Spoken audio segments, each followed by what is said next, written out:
I feel all horizontal now, but I'm still craving the chicken jalfrezi because I didn't have it. You know, remember on the show yesterday I was craving the chicken jalfrezi, didn't have it last night, got caught up with too many things to do tonight, going to make it a curry night. And I know that Friday night normally is, but it's kind of not really a Friday today because it hasn't been a real week. So let's say it's a Wednesday, because it is in a way Wednesday, isn't it? So it's curry Wednesday. Anyway, just have one and enjoy, because I'm going to. Nicky Stuart in the morning, Uckfield FM, welcome to the show. And welcome and happy new year, because it's not too late to say that, to Maria Paviour from the Maria Paviour Company. Welcome. Hello, and thank you very much, Nicky, and How are you happy doing? New Year to you too. Well, thank you very much indeed, and thank you for popping along today, because you've got some good news about how to keep positive for 2013, which we're going to talk about in just a moment. But what I want to know first of all is a little bit about yourself, because you've produced and created a very, very successful company, the Maria Paviour Company, very successful lifestyle coaching and empowerment company. And I just want to know how that all started. I mean, what took you to where you are today? Because I know you're a trained psychologist, is that right? That's right, yeah. Okay, so at what level did you think, hey, I'd like to do this? And how did you get into psychology in the beginning? Was that the starting point? Well, that's interesting. I think I've always been interested in human behaviour and my history. If we go right back, I mean, I did train at university, as you say, in psychology. I'm also qualified as a teacher. And the two kind of came together in organisations where I thought, actually, I need to bring the psychology and the learning together. And so lots of the stuff that I do is about learning in organisations and actually helping people to understand how to use psychology to benefit themselves and to achieve their goals and get what they want to get out of life. So I've been doing this for 18 years now. And how long has the company been going? 18 years the company's been going. I've been Really? doing this, for a bit longer than that. But So yeah. before that you were involved in corporations and big Yeah. companies. Well, I was a director at Friday Ad, which was a local company to Uckfield. So it's starting. So I'm really a Uckfield girl right the way through and through.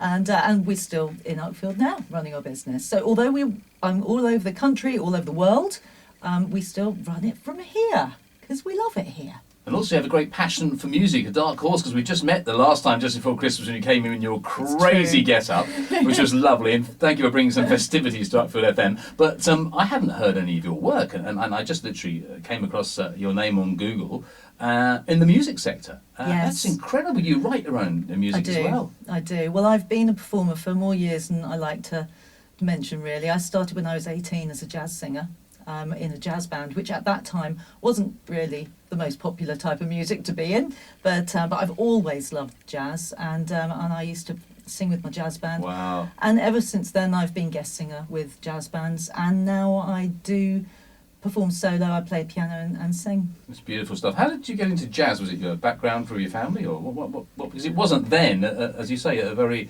sort of Absolutely. commercial thing. No, What drew you to jazz? I think because when I was young in the 60s, my parents used to listen to a lot of Burt Bacharach and that kind of thing, and Yeah. I loved it.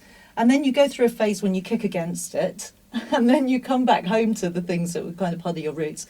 And I've always loved Cole Porter and musicals and things like that. So I suppose I naturally just gravitated to jazz. I love anything that moves you, and I do love a bit of tragedy in my music. And you can often find a bit of that in jazz. So that's where I came from. But now I'm kind of a bit broader than that. So I think of myself as a bit more of a melodramatic ballad singer, really. And having light and shade is always a good positive. Yes, I definitely, because the thing about light and shade is that you don't know when you're in the light unless you know what the shade is like, and I think this is true for life. If you don't experience the downs, you don't really know when you're on and up, and it's all part of life's wonderful rich tapestry. So, what I often say to people is, if you're feeling down, at least you're feeling. At least you're alive. So use those feelings positively, feel them and move on. So there's nothing wrong with feeling low occasionally, because we all do, but it helps to remind you of what you feel like when you're feeling high. So you can't always be on high, but sometimes you need to just even out the peaks and the troughs a little bit so you don't go too deep. Can you find a foundation, though, when you're feeling low to bounce up? Definitely. I think. How do you find that? I think one of the important things is just to remind yourself of what's really important in your life. I know for people, when they get extraordinarily low, they can find it difficult to imagine that there's anything good to think about. But if you remind yourself that there are things that you can be grateful for, once you start being grateful, and when you start exercising gratitude, it does change your hormonal balance. So you actually start getting a hormonal change. So that's a really good starting point. There are lots of other things you can do, but that's a good starting point. And I know you do a lot of your work with females, with ladies, with girls, and that's something you're really interested in, along with guys and obviously large groups of corporate people. We're talking about feeling positive for 2013 and what we need to bring to the year at the beginning of the year, because a lot of people, it's a punctuation mark, isn't it? It is. So from there, or from now forward, for somebody who's feeling a little bit wishy-washy, it's a funny time of year. Like I said just a moment ago, it seems like we've had a week, we've only had a few days. Some people haven't even gone back yet. It's a fizzy time of year. How would you advise people to start in the right frame of mind and also to keep that going? Well, I think the first thing is to think about getting into a positive thought process. Because what we often do at the beginning of a new cycle is we think, well, what I don't want is everything that happened last year, or I don't want this, or I don't want that. And that's totally the wrong way to go about it, because there's a nice little expression which is that the energy, where the attention goes, the energy flows. So whatever you put your attention on, that's where all your energy will go. So if you think about what you don't want, unfortunately, your unconscious will take you there. So if I think one thing I do is I mustn't bump my head on that kitchen cupboard. Of course, every time I tell myself that, guess what I do? So what we need to do is not think about what we don't want, because we send our focus in that direction. We need to start by thinking, what do I want? And when we've determined what we want, we have to think about it as though we have it. It's an expression we use, as if. So think about it as if it's actually happening now. And everything you do, if you're writing a New Year's resolution, which I think is a great thing to do, write down what you want, but write it down as though you already have it, as if it's actually true now. And think about, what sort of person do I need to be in order to achieve what I want from this particular year, what goal I want to achieve. And when you think about, if I want to achieve that goal, I have to be this kind of person, then write that down as though you are that person now. I mean, there's a great guy, Benjamin Zander. He is the conductor of an orchestra at the Boston Philharmonic, and I think he does something with the youth orchestra. And what he would do with all his new young orchestra members, he'd get them to write a letter to him as though it was the end of the year, telling him everything that they had already achieved at the very beginning of the year. He'd take the letter and he'd keep it in his desk, and at the end of the year he'd get it out and they'd look at it. And the remarkable thing is, most of the time they'd achieved all of the things on their letter, because they'd set the intent, they'd written it as if it were now. That's incredible. Though a year is a long time for some people, and just a thought process. If that was me, I would probably want to set goals weekly, because I'm a kind of person that sort of looks at bite-sized chunks in achievement rather than the massive achievement. Between, if I want to achieve this, I want to achieve it in sections. So a year's a long time, and I think that's a very positive story you've told me. But I think it takes a real strong personality to drive it all the way through for 12 months. For somebody who needs to be reassured and motivated within themselves on a regular basis, because they're feeling a bit low and not quite as positive as they could be in this transition to become strong, would you advise some kind of shorter term goals? What would you advise, weekly or what? Well, I definitely think it's a good idea to set your targets weekly or daily even. I mean, I certainly set them daily for myself. But one of the most important things to do is to think about positive affirmations, because that's something that you do in the moment. And a positive affirmation is a statement you make to yourself.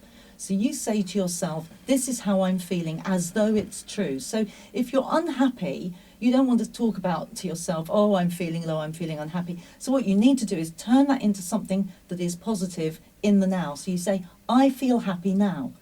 And although it might sound a bit trite, oh, that can't possibly work, actually, yes, it does work. We've got evidence that proves it changes. So what you're saying is that if you think it will happen, 9 times out of 10. Two things. If you think it will happen, but also if you change your body language, you change your emotions. Now, we know through evidence, through psychological research, that this is proven, that we can see that there are changes in your hormonal structures when you change your body language. So if you, for example, smile, it actually makes you feel happy. It's proven. So these are things, really simple things that you can do. So just keep giving yourself love, really. Absolutely. And tell yourself, I love myself. I love myself. And I forgive myself. That's a really big one. Yeah. Also, for people who've been through trauma, it might be that they need to forgive themselves or somebody else. Yes. Who knows? Yes, and often even if it is somebody else, we still find it difficult to forgive ourselves. Even though it isn't our fault, we still feel it difficult But it's still to forgive in your ourselves. psyche, isn't it? Yeah, have something you'd like to read me. Well, I thought you might like this, Okay. Nicky. This is just one of the sayings of Buddha, actually. It comes from sayings of Buddha. And it's just such a lovely little quote. The thought manifests as the word. The word manifests as the deed. The deed develops into habit. The habit hardens into character. So watch the thought and its ways with care. As we think, so we become. As you was just saying. Absolutely. And that's beautiful, because What a that's beautiful connection that is. exactly true. Not only is it Buddhist, but it's also scientifically proven. You need it to be, but it's proven that it does work that way. That is fantastic. And lots of exciting things happening in the new year. I know you're moving to Uckfield shortly. We are. Which is going to be fantastic. We're really looking forward to that. A lot of events coming up, which we'll talk about in the future. Yes. And get excited and positive about those. Definitely. One last question, just before you go, because thank you for coming in today, as I said. I'd just like to say, I've just given you the passport to your business dream. What is that dream, Maria? My dream would be to have a nice global operation of little franchises with people who can get out into the community and support people in being happy, support organisations in being happy, because when you're happy, you're successful. So that's what I would like to achieve. And one final thing, a message to everyone listening to be positive about next week. What's the goal for next week?